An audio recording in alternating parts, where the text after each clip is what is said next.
మంత్రబలం కార్యక్రమానికి స్వాగతం.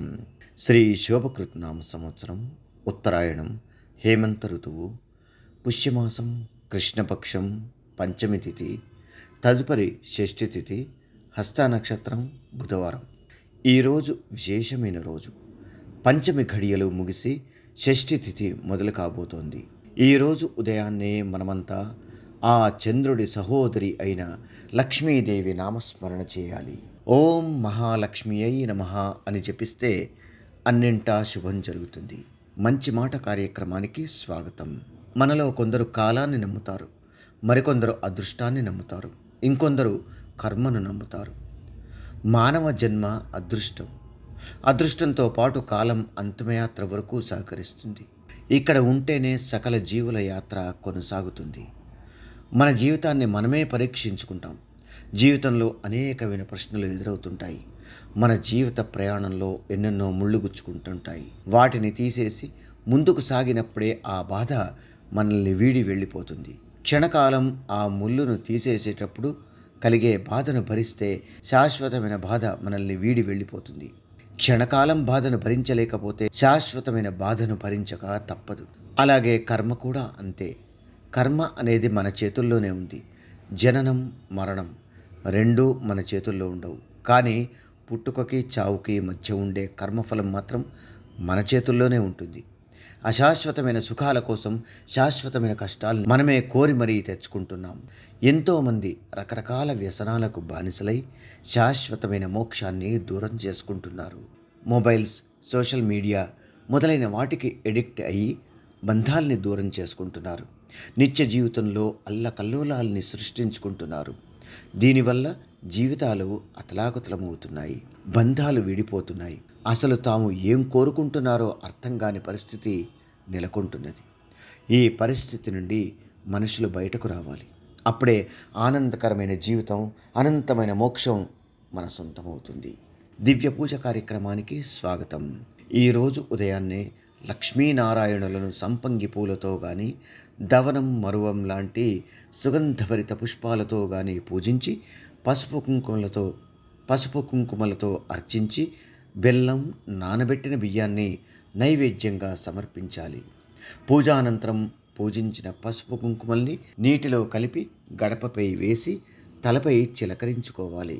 ఇలా ఆచరించడం వల్ల సంకటాల నుండి విముక్తి కలుగుతుంది. ఆయుర్క్షేమం కార్యక్రమానికి స్వాగతం.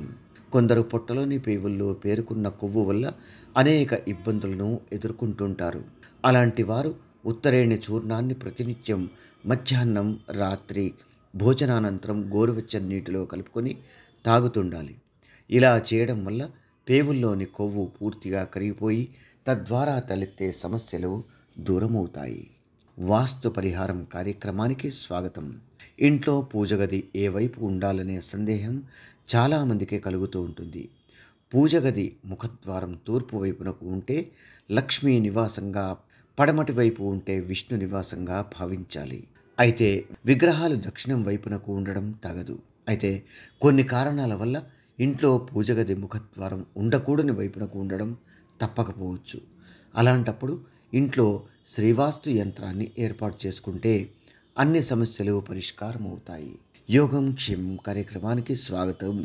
ఈరోజు సాయంత్రం మినప్పిండితో చేసిన ప్రమిదల్లో గణపతి ముందు దీపారాధన చేసి పూజిస్తే పిల్లలు తప్పుదారి పట్టినట్టయితే బయటకు వస్తారు.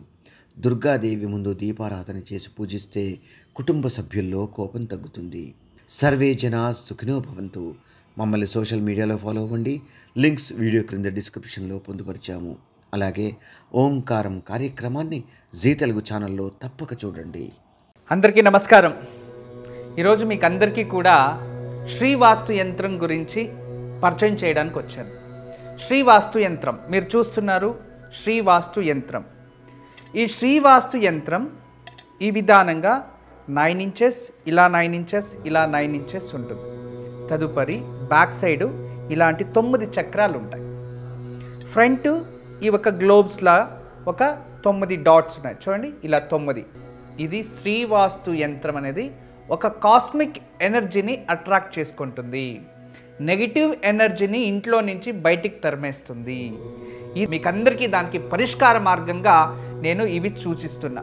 ఎందుకంటే చాలామంది పిల్లలు సరిగా చదువుతలేదు, ఇంకొకరు మా ఇంట్లో ప్రశాంతత లేదు, భార్యాభర్తల మధ్యలో సఖ్యత లేదు, దేవుడి గదిలో సరిగా పూజ చేయలేకపోతున్నా, ఇంట్లో ఏదో తెలియని బాధ అనిపిస్తుంది, మా ఇంట్లో ఎప్పుడు కూడా ఏదో తెలియని ఒక శ్మశానంకి వెళ్ళినట్టు అనిపిస్తూ ఉంటుంది, మా ఇంట్లో కలగానే ఉండదు ఎప్పుడు కూడా, ఇక మా ఇంటికి చాలామంది వచ్చిన వాళ్ళంతా వాస్తు దోషం అని చెప్తూ ఉన్నారు, మేము ఏం చేయాలి అని ప్రశ్నిస్తూ ఉండేవారు.